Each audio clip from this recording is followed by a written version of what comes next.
하나님 아버지, 오늘 존귀하신 주님께 예배하는 이 시간, 우리 찬양대가 마음껏 주님의 성호를 찬양했습니다. 우리도 아멘으로 화답했사오니 이 시간 주의 음성 듣게 하시되 존귀하신 주님의 음성으로 우리 가운데 역사하여 주시옵소서. 예수님의 이름으로 기도하옵나이다. 아멘. 서로 축복하겠습니다. 성경 인물에게서 배웁시다. 한 번 더 축복할까요? 당신의 하나님도 여호와 삼마입니다. 할렐루야. 네, 오늘은 성경 인물 시리즈 31번째 시간입니다. 오늘은 살다 보면 죽기를 각오하고 기도해야 할 때가 있음을 보여준 에스더라는 제목으로 하나님의 말씀을 전하도록 하겠습니다. 설교 제목에 언급한 그대로 오늘 우리가 만나볼 사람은 에스더입니다. 에스더에 대해서는 여러분이 나름대로 알고 있는 정보들이 있을 거라 생각합니다. 에스더가 살던 시대는 우리가 지난 2주간에 걸쳐서 살펴봤던 시대, 그러니까 이스라엘이 바벨론 제국에 의해서 완전히 멸망했던 그 시대 이후에 이어진 포로기 시대입니다. 이게 어떤 의미인지 이제 다들 아시죠? 한 나라의 주권이 사정없이 빼앗긴 겁니다. 여긴 우리 땅이야. 이제 이런 말이 더는 통하지 않게 된 것이죠. 게다가 나의 동포들이 저 바벨론 제국 곳에 포로로 끌려가서 살아야 했던 암담했던 그런 시절이기도 했습니다. 하지만 건불 10년이라는 말 아시죠?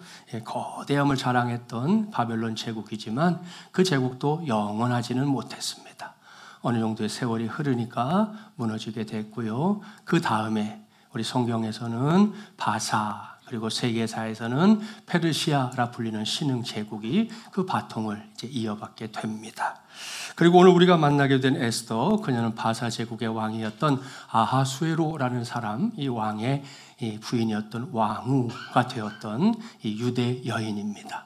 오늘 우리가 관심을 가져야 할 것은 그녀가 유대 여인이었다는 사실인데요. 에스더 2장 15절 말씀에 따르면 그녀의 아버지는 아비하일이라는 사람이었습니다. 그런데 그의 아버지는 아마도 전쟁 중에 세상을 떠났거나 혹은 포로 생활 중에 일찌감치 세상을 떠난 것으로 추정이 됩니다. 그래서 이제 아버지가 떠난 다음에 에스더를 길러준 사람은 이제 모르드게라는 사람인데, 성경에 보니까 모르드게는 아비하일의 조카다 그랬습니다. 그러니까 모르드게와 에스더는 결국 사촌지간이 되는데요. 그런데도 성경에서 모르드게가 에스더를 자기 딸같이 양육했다 이랬으니까 아마도 이렇게 나이 차이가 컸던 모양입니다. 이미 에스더서를 읽어본 성도들은 모르드게가 얼마나 중요한 인물인지 알고 있을 겁니다. 그는 하나님 앞에서는 아주 확고부동한 신앙으로 다져진 사람이었습니다. 비록 포로 신세가 돼서 다른 나라에 끌려와서 얹혀 사는 신세긴 했지만 그래도 하나님께는 충성된 삶을 놓치지 않았던 사람이라는 거죠. 그런 모르드게가 에스더가 왕후가 되는 일을 위해서 최선을 다했고요. 그 수고의 결과로 또 하나님의 은혜로 에스더가 이제 왕으로 간택됩니다. 그 와중에 또 내시들 중에 이 아하수에로 왕을 시해하려고 하는 음모도 밝혀내서 왕의 목숨을 건지기도 했습니다. 자, 그렇게 자기의 인생에 최선을 다하던 이 모르드게가 어려움에 빠지게 된 건 당시의 재상이었던 이 하만이라는 사람 때문이었는데요. 성경을 통해 확인되는 하만이라는 사람은 어떤 사람이냐? 매우 교만하고 아주 교활한 인물로 그려지고 있습니다. 그는 아하수에로 왕 앞에서는 입안에 혀처럼 굴었지만 다른 사람들을 만나기만 하면 이렇게 그 위에 이렇게 군림하는 걸 얼마나 좋아했는지 모릅니다.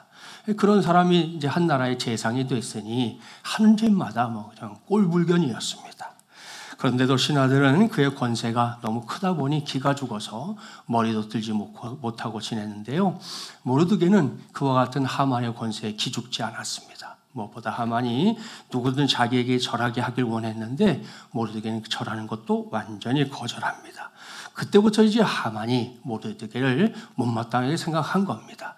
그리고 모르드게만이 아니라 모르드게에 속해 있는 유대인 전체를 아예 몰살시켜야 되겠다, 이렇게 엄청난 계획을 세우고 왕의 도장을 빌려서 조소까지 만듭니다. 했습니다. 그리고 이 제국 전체에 흩어져 살고 있는 유대인들을 한 날 정해서 몰살시키자 하는 그런 내용의 조서를 보내는 일까지 이제 이어지게 되는 것이죠. 자, 이렇게 급박하고 위험천만한 상황 속에서 오늘 우리가 읽은 말씀이 시작되는 겁니다. 오늘의 본문인 에스더 4장을 펼쳐보면 하만의 음모를 알게 된 모르드게, 너무나 기가 막혀서 자기 옷을 찢어버립니다. 그리고 베옷을 입고요, 재를 뒤집어 씁니다. 그리고는 성중에 나가서 대성통곡하고요, 성문 앞에 앉아가지고 망연자실한 채 지금의 상황에 대해서 답답함을 표현하는 모습을 볼 수가 있습니다. 이 소식은 곧 에스더 왕후에게도 전해졌는데요. 그때 모르드게가 에스더에게 부탁합니다. 왕에게 나아가서 유대 민족을 위하여 간절히 구하라. 그런데 당시에 에스더는 이 모르드게의 청을 들어줄 만한 상황이 못 됐습니다. 당시 대궐 법도에 따르면 왕이 부르지도 않았는데 왕이 거하고 있는 이 안뜰에 함부로 들어갔다가는 뭐 왕후 아니라 누구라도 그냥 목베임을 당할 수 있는 그런 법이 있었거든요. 근데 성경을 보니까 그 당시에 요 일이 있었을 당시에 에스더가 왕의 얼굴을 못 본 지가 한 달이 됐다 그랬습니다. 뭐 바빠서 그랬는지 마음에 떠났는지 몰라도 어쨌든 에스더를 멀리하고 있는 상황이었다는 거죠. 그래서 내가 돕고는 싶으나 부득불 그럴 수 없습니다. 그랬더니 그때 모르드게가 아주 강력하게 말하게 되는데요. 그 말을 오늘 보겠습니다. 본문 13절, 14절 말씀 한 절씩 교독할게요. 모르드게가 그를 시켜 에스더에게 회답하되 너는 왕궁에 있으니 모든 유다인 중에 홀로 목숨을 건지리라 생각하지 말라.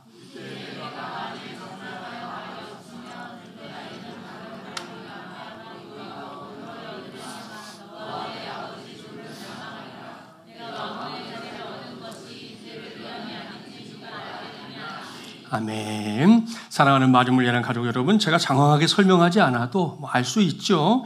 모르드게는 부득불 어쩔 수 없이 아무것도 할 수 없습니다 라고 말하는 에스더에게 다시 단호하게 답신을 보냈다는 겁니다. 유대인들이 곧 당할 화, 그 화에서 너 에스더, 너는 면할 거라고 생각하지 말아라. 네가 돕지 않는다면 하나님이 다른 방법을 통해서라도 유다인들은 구원하실 것이다. 그러나 너와 너의 아비집은 완전히 멸망할 것이다. 아주 그냥 저주에 해당하는 강력한 말을 했는데요. 그러면서 일침을 가하죠. 내가 왕후의 자리를 얻은 것이 이때를 위함이 아닌지 누가 알겠느냐 그랬습니다. 그야말로 아주 매서운 말인데요. 이 말을 전해 들은 에스더 어찌하고 있는가 볼까요? 15절 16절 다시 한 절씩 교독합니다. 에스더가 모르드게에게 회답하여 이르되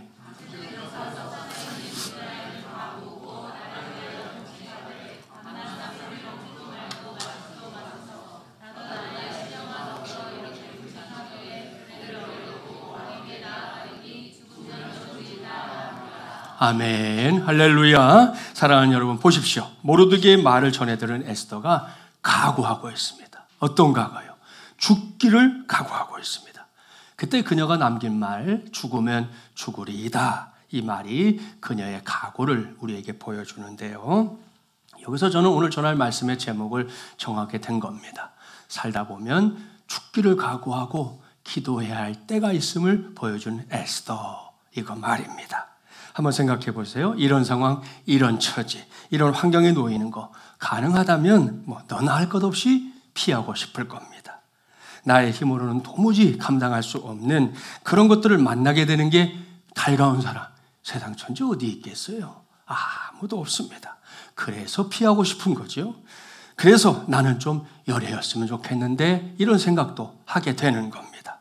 하지만 그런 바람과 관계없이 저에게도 여러분에게도 이런 때는 얼마든지 찾아올 수 있습니다. 아니 지금 이 자리에 이미 그런 때를 지나온 성도들이 있을 수 있고요.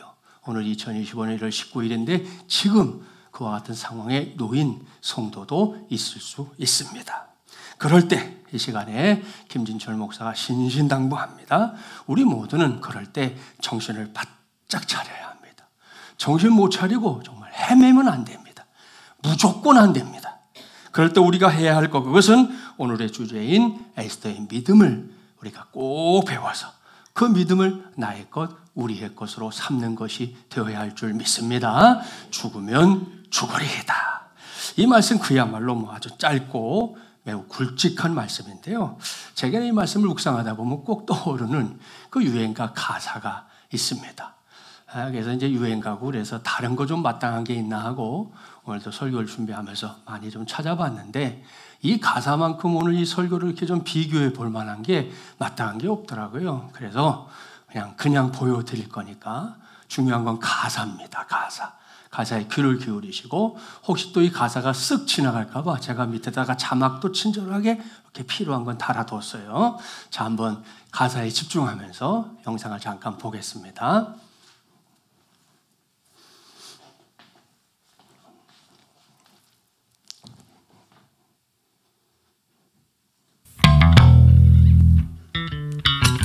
우리 동네 담배가게에는 아가씨가 예쁘다네. 짧은 머리 곱게 빗은 것이 정말 예쁘다네. 온 동네 청년들이 너도 나도 기웃기웃 그러나 그 아가씨는 새침대기. 밥집에 꼴뚜기 녀석은 딱지를 맞았다네. 만화가게 용팔이 그 녀석도 딱지를 맞았다네. 그렇다면 동네에서 오직 하나 나만 남았는데 기대하시라 개봉박두. 다음 날 아침 너 담배 하나 사러 가서 가지고 간 장미 한 송이를 살짝 내어주고 그 아가씨가 놀랄 적에 눈싸움 한 판을 벌린다.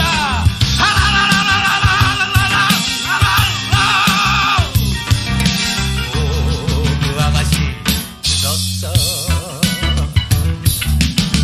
하루 종일 가슴 설레이며 퇴근 시간 기다렸지. 오랜만에 말끔히 차려입고 그 아가씨 기다렸지. 점잖게 다가서서 미소 띠며 인사를 했지.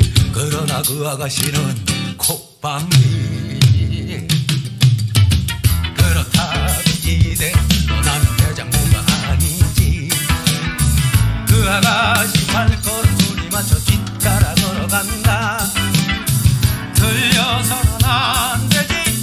도로 붙여 하나 둘 셋. 오 위대할 손 나의 끈기. 바로 그때 이것은 야단 났네. 골목길 어귀에서 아랫동네 불승배들에게 그 아가씨 보기 됐네. 옳다구나 이때다 백마의 기사가 나가진다.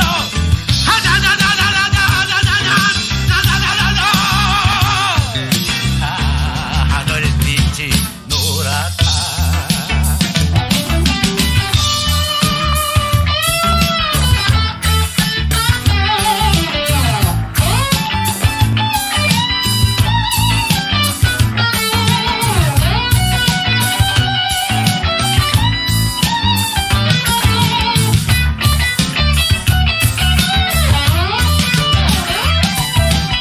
우리 동네 담배가게에는 아가씨가 예쁘다네.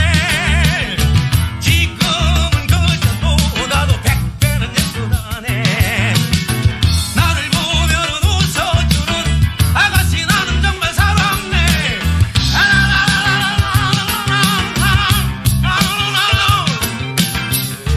나는 지금 담배 사러 간다. 재밌게 보셨나요? 옛 향수가 이렇게 묻어나는 그런 배경들이 특별히 있어서 이게 여러 가지 버전이 있는데 일부러 좀 이걸 골라서 좀 봤습니다. 우리 옛날 어린 시절 이렇게 떠올리게 되는 배경에서 또 노래를 부른 사람은 우리나라 포크송의 대부격인 이 송창식 아저씨라는 것도 아실 수 있을 거예요.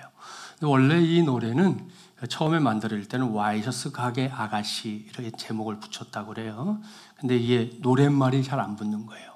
담배 가게 아가씨하고 와이셔츠 가게 아가씨하고 보다는 하여튼 와이셔츠 가게보다는 담배 가게가 더 잘 붙게 돼서 가사를 그렇게 했다 그러니까요. 그런 특별한 이유가 있는 거니까 오늘 이 노래 마지막에 나온 것처럼 오늘 예배 끝나고 돌아가는 길에 쓸데없이 담배가게 가는 성도는 한 사람도 없기를 바랍니다. 갈 일이 아니에요. 갈 일이 아니에요. 자, 아무튼 설교 시간에 웬 유행가지 이런 성도들도 있을 수 있는데요. 제가 이 유행가를 여러분에게 들려드린 이유가 있습니다. 먼저 이 유행가는 지금 우리가 봤지만 그냥 이렇게 쭉 듣다 보면 마치 한 편의 드라마 또 영화의 한 이 부분을 이렇게 잘라서 보는 것 같은 그런 느낌이 들어요. 일단 등장인물이 많이 나옵니다. 그 제가 붙여놨죠. 주인공인 담배가게 아가씨. 누구 나왔어요? 꼴뚜기. 또 누구? 용팔이. 그리고 이제 이 노래를 부르고 있는 당사자. 이렇게 나왔습니다. 또 그 다음 넘어가 보니까 누가 나오냐? 아랫동네 불량배들이 나왔습니다. 자, 아랫동네 불량배들이 이 담배가게 아가씨를 둘러싸는 상황이 됐다는 거잖아요. 자, 그럴 때 이 사람이 자기를 뭐라고 표현했어요? 백마의 기사 이렇게 표현했습니다. 자, 그렇다면 이 모든 등장인물들과 상황들을 머릿속에 그려가면서 한번 생각해 봅시다. 언제나 전쟁을 하기 위해서 제일 필요한 게 뭐예요? 적을 알고 나를 아는 거죠. 그렇죠? 그래서 우리가 흔히 아는 지피지기 백전백승 이런 말이 있는데 원래 손자병법에는 제가 전에 한번 소개해드렸었죠. 지피지기 백전불태입니다. 적을 알고 나를 알면 100번을 싸워도 위태함에 처할 일이 없다. 이게 원래 손자병법인데 누군가가 그걸 바꿨어요. 백전백승. 100번 싸워 100번 이긴다 이렇게 바꿔가지고 우리는 지피지기 백전백승 이렇게 알고 있는 건데요. 아무튼 뭐 이렇든 저렇든 어떤 거로든 어떤 전쟁을 하게 될 때 제일 먼저 해야 될 거는 전력 분석을 해야 되는 거죠. 적의 전력이 어느 정도 되는지 내가 얼마 정도 되는지 뭐 싸울만 하면 싸울 수 있겠죠. 근데 아무리 비교해 봐도 적의 전력이 너무 대단해요. 그럼 어떻게 해야 되겠어요? 그 전쟁은 피해야 합니다. 그래야 나도 살지만 내 백성들도 사는 거잖아요. 피해야 되는 거거든요. 자, 그런데 이 노래에 등장하는 백마의 기사가 어떻습니까? 주관적인 전력에서든 객관적인 전력에서든 아주 열세입니다. 더군다나 이게 1대1로 맞짱을 뜨는 분위기도 아니에요. 아까 아랫동네 불량배라고 그랬나요? 배들이라고 그랬나요? 배들이라고 그랬어요. 그러니까 여러 놈이에요, 여러 놈. 1대1로 싸우는 게 아니라는 겁니다. 여러 놈하고 싸우는 그런 상황이 됐다는 건데도 자기를 백마의 기사 이렇게 일컫는 이 친구가 불량배들을 향해 일단 돌진을 했다는 거예요. 그러니 그 다음에 어떻게 됐습니까? 가사에 나오죠.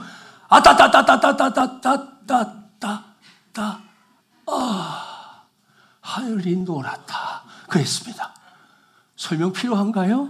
설명 필요 없어요. 그죠? 자, 노랫말을 들으면 금방 그림이 그려집니다. 흔히 하는 말로 죄송하지만 실천말로 아구통, 씨구통, 어퍼컷 이렇게 된 거예요. 만화로 그리면 눈탱이가 밤탱이가 된 주인공 위로 별이 뺑뺑뺑뺑뺑뺑 돌아가는 그런 만화를 그릴 수 있을 겁니다. 자, 여러분 여기서 생각해 봅시다. 여기에 등장하는 백마의 기사 용맹하다고 칭찬할 수 있습니까? 뭐 내용으로 보면 용맹하다고 말할 수 있는 게 없는 건 아닙니다. 무엇보다 이게 내가 경험하는 현실이 아니라 노래니까 여러분이 아까 노래 나올 때 막 즐긴 거예요. 재밌네? 이러고 즐긴 거예요. 내 일이 아니거든.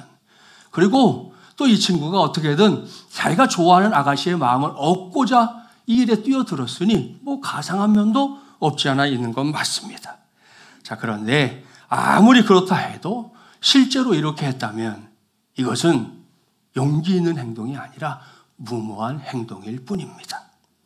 어디 백마의 기사뿐입니까? 이게 여차하면 그 담배가게 아가씨도 큰 봉변을 당할 수 있는 그런 상황이었던 거예요. 그래서 이런 걸 가리켜 사람들은 용기가 아니라 객기다 이렇게 말하는 겁니다. 종종 바깥 세상 여러분도 주변 사람들 가운데 객기를 부리거나 만용을 부리는 사람이 하는 말들 들어본 적 있을 겁니다. 죽기 아니면 까무러치기. 사람이 2번 사냐? 1번 살지. 뭐 이러면서 무모하게 뛰어들려고 하는 사람들 있잖아요. 자, 그런데 결과는 어떻습니까? 뻔합니다. 말 그대로 죽거나 그렇지 않으면 딥다 얻어맞고는 들것에 실려 나가는 게 전부인 거죠. 이 시간에 우리가 봤던 동영상과 오늘 우리가 만나고 있는 이 에스더를 나란히 놓아보겠습니다. 앞서 말씀드린 대로 에스더는 모르드게와 유대인들의 기대를 한 몸에 받고 있는 왕후입니다. 자, 그런 에스더가 지금 폭력배에 둘러싸인 이 유대 민족들을 위해서 구하기 위해서 나서려고 하는 거잖아요. 이것은 담배가게 아가씨 한 명을 구하기 위한 동네 청년의 객기 정도가 아닙니다. 한 나라라고 할 수 있는 유대인 전체를 그들의 목숨과 재산이 걸린 엄청나고 중요한 일입니다. 그런 상황에서 에스더가 비록 황후의 신분이긴 했지만 그래도 혈혈단신으로 아다다다다다다다 하고 달려들었다면 어떤 일이 벌어졌을까요? 여기서 에스더가 순식간에 뛰어나가서 깡패들을 다 물리쳤다. 이렇게 가정해 봅시다. 만약에 그런 일이 일어났다면 이건 분명코 영웅을 주제로 하는 영화나 만화, 영화 혹은 공상과학 영화에 해당할 겁니다. 여기에 해당하는 영화 제목 여러분 많이 알고 있어요. 슈퍼맨, 스파이더맨, 아이언맨. 자, 에스더가 여자니까 바꿔볼까요? 슈퍼걸, 원더우먼, 캡틴 마블. 자, 이런 사람들이 한꺼번에 모이면 또 뭐가 돼요? 어벤져스. 예? 이런 영화의 제목들 다 알고 있잖아요. 아까 말씀드린 것처럼 에스더가 뛰어나가서 한 번에 이들을 물리쳤다. 그러면 이런 이야기가 될 수 있다는 거예요. 그런데 여러분, 오늘 우리가 보고 있는 에스더서는 공상과학도 아니고 영웅의 이야기도 아닙니다. 우리가 똑같이 이 땅에 두 다리를 딛고 살고 있는 그저 평범한 사람, 일반적인 사람, 그저 자기 나라를 사랑하는 마음을 가지고 있는 한 여인의 이야기일 뿐입니다. 그렇기 때문에 그녀의 고백이 진짜 위대하고 놀라운 것입니다. 죽으면 죽으리이다. 다시금 정리해 볼까요? 모르드게가 에스더에게 한 말, 너밖에 없다. 내가 나서야 한다. 내가 왕후가 된 거 오늘을 위한 일인지 누가 알겠느냐? 그랬어요. 그때 지혜로운 에스더가 가만히 있지 않았죠? 그녀는 모르드게의 말을 그대로 따르기로 결심합니다. 그때 한 말이 죽으면 죽으리이다 였습니다. 따라서 이건 앞서 소개했던 말들과는 분명히 차원이 다른 고백이죠. 에라이 죽기 아니면 까무러치기지 뭐. 깐 놈의 거. 사람이 한 번 죽지 두 번 죽냐? 이런 말과는 전혀 차원이 다른 말이라는 겁니다. 에스더가 반대각의 아가씨에 등장하는 백마의 기사처럼 눈에 불을 켜고 아다다다다다 이렇게 외치며 뛰어나가고 있는 것도 아니잖아요. 만약에 그랬다면 에스더 역시 세상이 말하는 기구한 운명에 자신을 맡기는 그저 별 볼 일 없는 여인에 불과할 것이었습니다. 시간 관계상 오늘 에스더서를 다 읽지는 못했습니다. 오늘 기회가 되면 여러분이 꼭 에스더서 길지도 않아요. 쭉 한번 묵상하면서 읽어보세요. 모르드게의 대적이었던 하만은 운명을 믿는 사람이었고 자신의 인생을 그 운명에 맡기는 사람이었습니다. 그 증거가 에스더 3장 7절에 나오는데요. 에스더가 자기 수족들을 모아놓고 날짜를 정하는 거예요. 어떤 날 우리가 유대인들을 쳐 죽이면 좋겠냐? 그때 뭐 합니까? 제비뽑기 했습니다. 여러 날을 두고 했단 말이에요. 예? 그게 뭐예요? 자기의 인생을 운명에 맡기고 있는 아주 대표적인 증거 아닙니까? 그렇다면 에스더는요. 죽으면 죽으리이다. 이 고백을 남긴 에스더, 그녀는 모든 걸 운명에 맡기고 있는가? 아닙니다. 결코 그렇지 않죠. 에스더는 운명이 아닌 하나님께 모든 걸 맡기는 사람이었습니다. 할렐루야. 에스더는 이게 뭘 의미하는 건지 잘 알았습니다. 그래서 아하수에로 왕 앞에 나가기 전에 어떻게 합니까? 3일 동안 금식하며 기도부터 한 것이에요. 자기만요? 아니죠. 자기의 동포 유대인들에게 나를 위해서 함께 금식하며 기도해 주십시오 라고 부탁한 이유도 거기에 있습니다. 이렇게 또렷한 생각으로 기도의 자리로 나아가고는 에스더의 고백에 오늘은 저도 여러분도 꼭 귀를 기울였으면 좋겠습니다. 그리고 거기서 우리 모두가 코앞에 다가와 있는 인생의 고민들에 대한 해답 꼭 찾게 되기를 주님의 이름으로 축복합니다. 죽으면 죽으리이다. 여러분, 하나님을 믿노라 하면서 사는 사람들 가운데 이런 고백을 갖고 살아가는 사람들 많습니다. 이와 관련해서 제가 직접 한 수 배운 사람이 있어서 그 사람을 여러분에게 소개합니다. 지금 이 시간처럼 거룩한 주일 예배가 드려지는 어느 교회 한 예배당이에요. 성도들이 기도도 하고 찬송도 하고 이러지 않았겠어요? 찬송 부르는 시간 아까 여러분처럼 다 일어나서 찬송을 하는데 어딘가에서 아주 큰 소리로 그것도 한 옥타브 높은 소리로 찬송하는 소리가 들려오는 거예요. 그러니까 성도들 찬송하다 말고, 아니, 누가 이렇게 이 시간 찬송 부르는 시간에 이렇게 튀게 찬송을 하는 거야? 하고 다 이렇게 둘러볼 정도였습니다. 나중에 들어보니까 그 교회 담임 목사님도 예배 인도를 하다가 그분이 하도 찬송을 크게 불러가지고 자기도 막 정신을 못 차렸던 적이 한두 번이 아니다 그랬습니다. 자, 이 사람이 누구냐? 그야말로 기차 한 통을 삶아 먹은 듯한 이 목소리의 주인공은 미남 탤런트 강석우 집사님입니다. 지난 코로나 시절 그때 아마 기사 보셨었나요? 이분이 백신을 맞고 좀 부작용이 생겨가지고 그때 라디오를 진행하고 있었는데 글씨를 읽을 수 없을 정도로 시력을 잃는 줄 알았다고 그래요, 본인은. 그래서 할 수 없이 여러 해 진행하던 그 프로로 해서 하차까지 했는데 감사하게도 달 반 정도 뒤에 회복이 됐다 그래요. 지금도 활동을 열심히 하고 있는데 그런 강석우 집사님의 아내를 비롯한 식구들이 하루는 나를 잡아서 하소연을 한 거예요. 여보, 제발 찬송 좀 작게 부르면 안 돼요? 우리 식구들이 당신하고 예배 드리다 뭐 창피해서 죽겠어요. 예? 사람들이 다 쳐다보잖아요.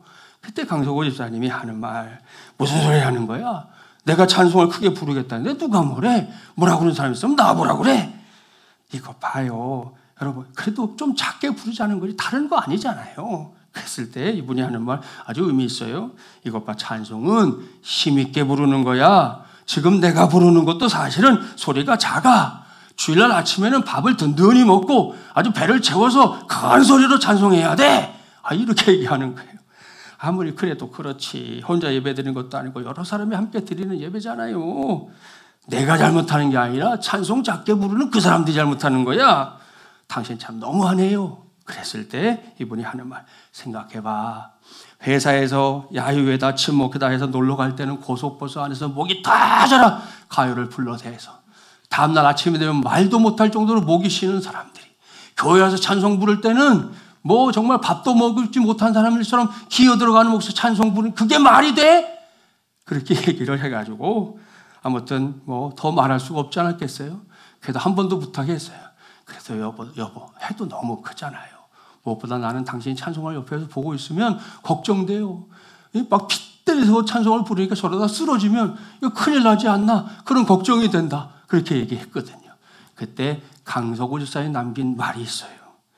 찬송 부르다 죽으면 좋지 뭐. 여러 소리 말고 당신도 큰 소리로 찬송 불러. 그랬습니다. 이 부인이 나연신 집사님인데 이 남편을 더 이상 말릴 수 없구나 생각하고 요즘은 자기도 크게 찬송 부른대요.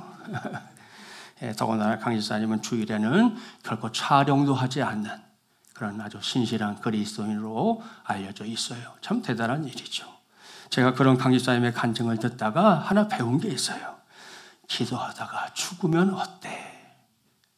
기도하다가 죽으면 좋지 뭐. 할렐루야. 사랑하는 마지못이란 가족 여러분, 이것이 오늘 이 시간을 통해 만나고 있는 에스더와 똑같은 심정의 고백입니다. 그리고 저는 이것이 요즘처럼 복잡다단하고요 혼란을 경험하고 있는 이 시대를 위해 반드시 필요한 우리 그리스도인들의 고백이어야 한다. 이렇게 굳게 믿습니다. 세상이 온통 난장판처럼 되어버린 요즘 우리 주변에 있는 그리스도인들을 보세요. 적지 않은 사람들이 갈 바를 알지 못하겠답니다.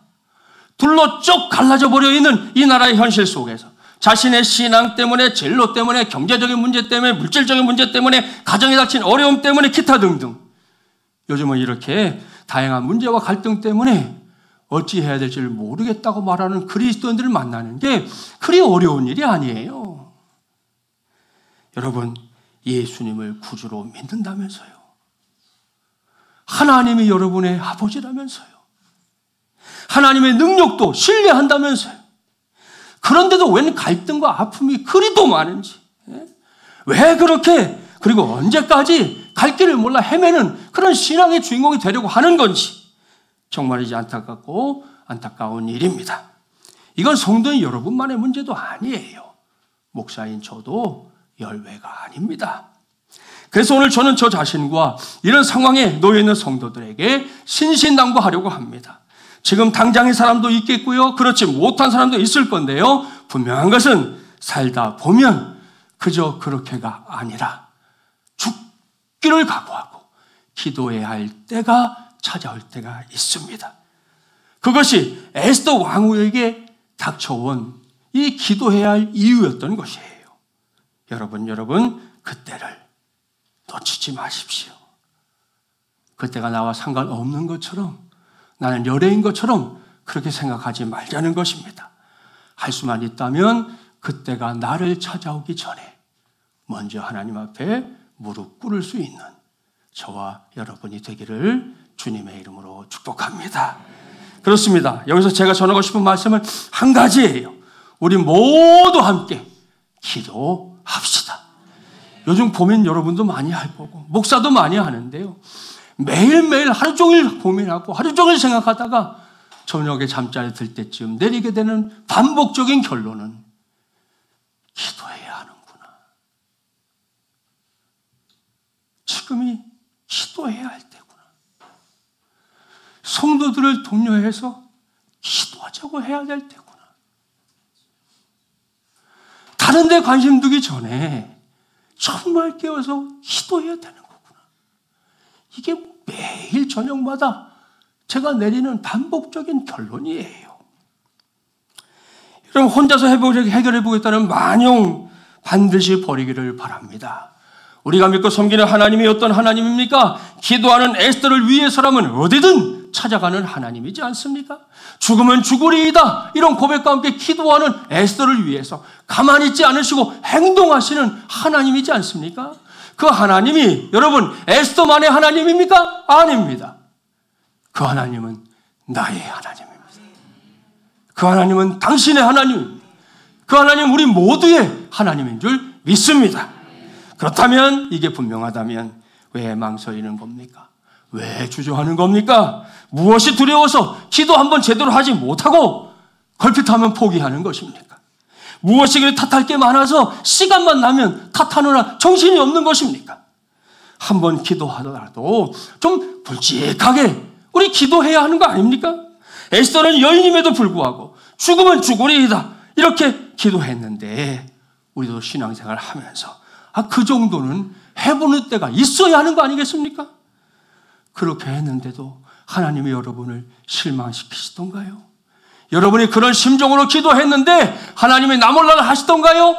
아닙니다. 우리 하나님은 그런 하나님이 아닙니다. 그런 하나님이라면 당장 저부터 목회를 그만할 거예요.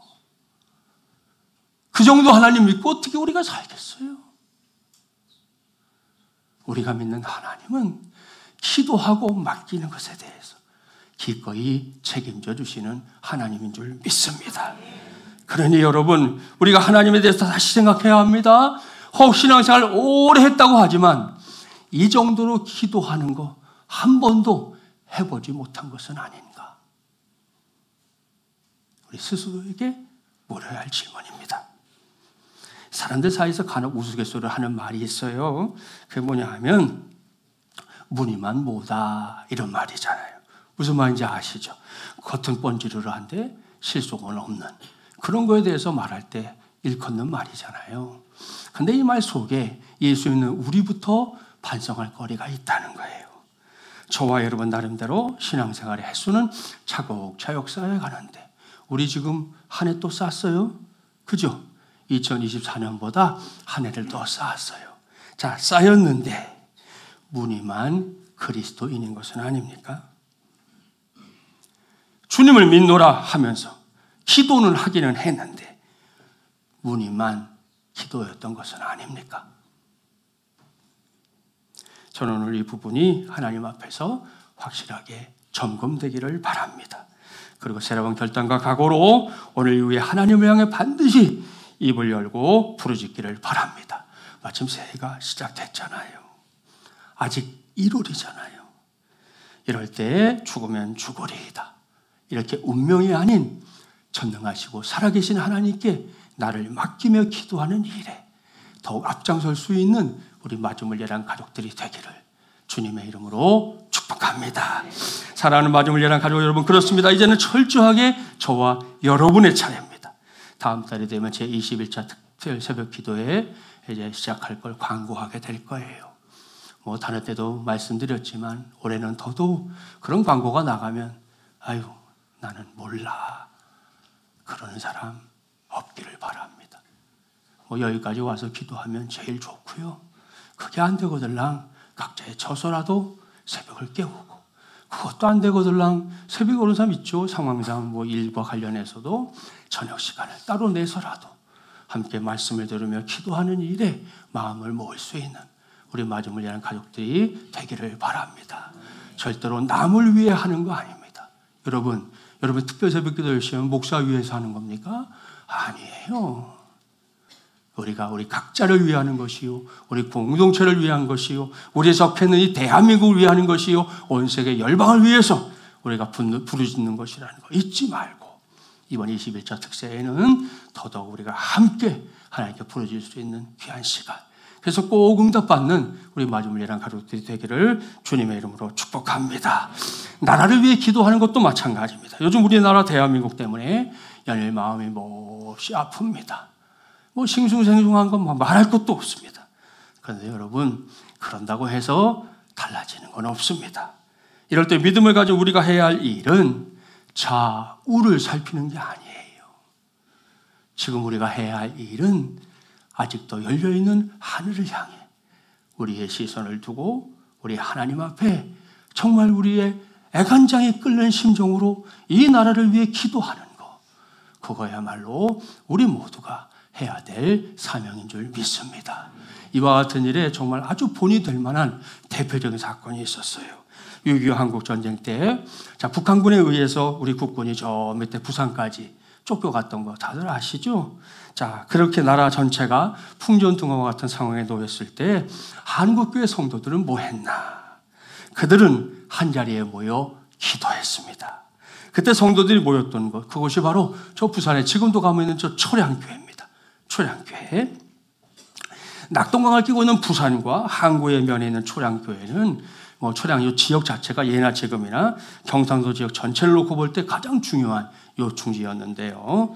뭐 그때 낙동강 전선이 무너질 것이다 하는 소식이 바닥에 퍼졌을 때 부산에 이미 살고 있었던 크리스찬들, 말할 것도 없고요.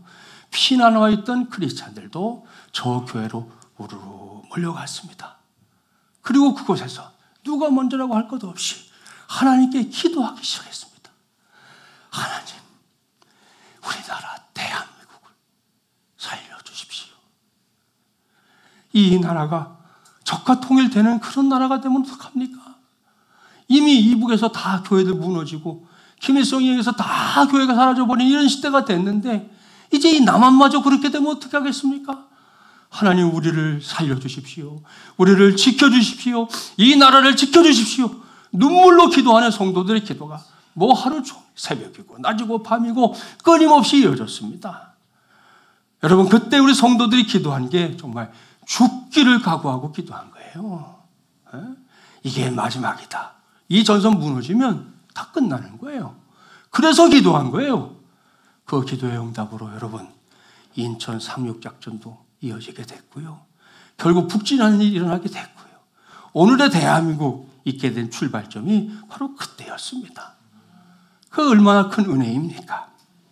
말씀을 마무리합니다. 오늘 저는 살다 보면 죽기를 각오하고 기도해야 할 때가 있음을 보여준 에스더라는 제목으로 하나님의 말씀을 전했습니다. 우리 모두가 지금까지 경험한 대로 살다 보면 별의별 일 다 만나는 게 인생입니다. 그 중에서 대수롭지 않은 것, 뭐 그 정도는 그까짓 것 이렇게 해도 돼요. 뭐 그건 괜찮아요. 하지만 그런 것들만 우리가 골라서 우리 인생을 살 수는 없지 않습니까? 에스더처럼 혹은 욥처럼 도무지 이해할 수 없는 일들도 우리 인생에는 찾아올 때가 있습니다. 그럴 때 우리는 어찌해야 하는가? 그럴 때가 바로 죽기를 각오하고 하나님 앞에 기도해야 할 때라는 것, 우리 다시금 명심하기를 바랍니다.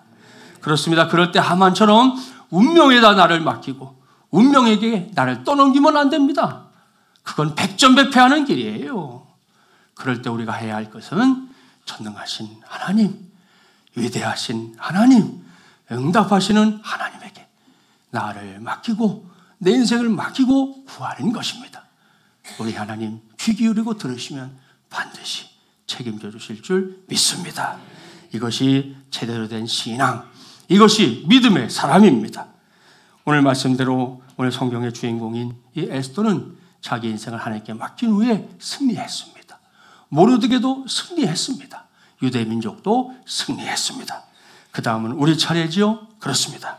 우리 모두 오늘 주신 말씀 붙잡고 2025년 새해 세상은 조속간에 요란스러움이 그칠 줄 모르지만 그래도 기도하며 시작한 새해 아닙니까? 우리 함께 기도합시다. 하나님께 맡기며 기도합시다. 하나님을 우리가 바라보고 구할 때 하나님 우리에게 또 한 번의 응답을 주시는 2025년이 되게 하실 줄 믿습니다.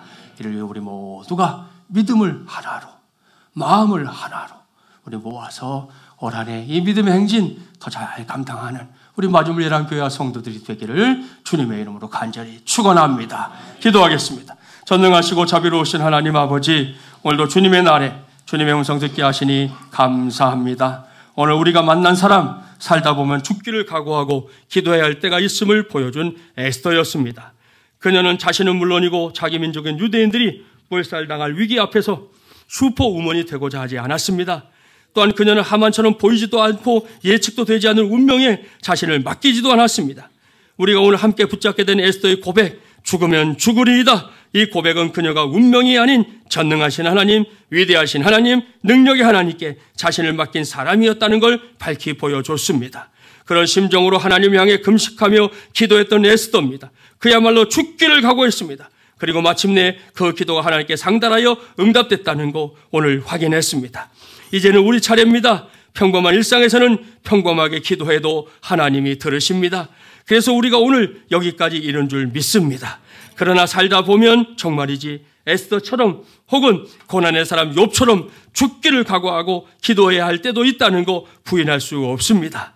그럴 때 우리 마중물 예랑가들 모두가 오늘 에스더에게 배운 것처럼 죽으면 죽으리이다. 이런 신앙으로 기도하기를 선택하게 하여 주시옵소서. 그래서 내 인생에, 우리의 인생에 닥친 위기가 하나님의 능력과 은혜를 체험하는 기회로 바뀌는 것을 우리도 체험하게 하여 주시옵소서. 지금 혼란을 겪고 있는 이 나라를 위해서도 기도합니다. 사랑하는 성도들이 좌로나 우로나 치우치지 말게 하시고 오직 하늘을 향하여 기도하기를 쉬지 않도록 그야말로 죽기를 각오하고 기도하게 하여 주시옵소서. 그래서 우리 모두가 응답의 주인공들 되게 하여 주시옵소서. 이 모든 말씀 우리의 구세주이신 주 예수 그리스도의 이름으로 간절히 기도하옵나이다. 아멘.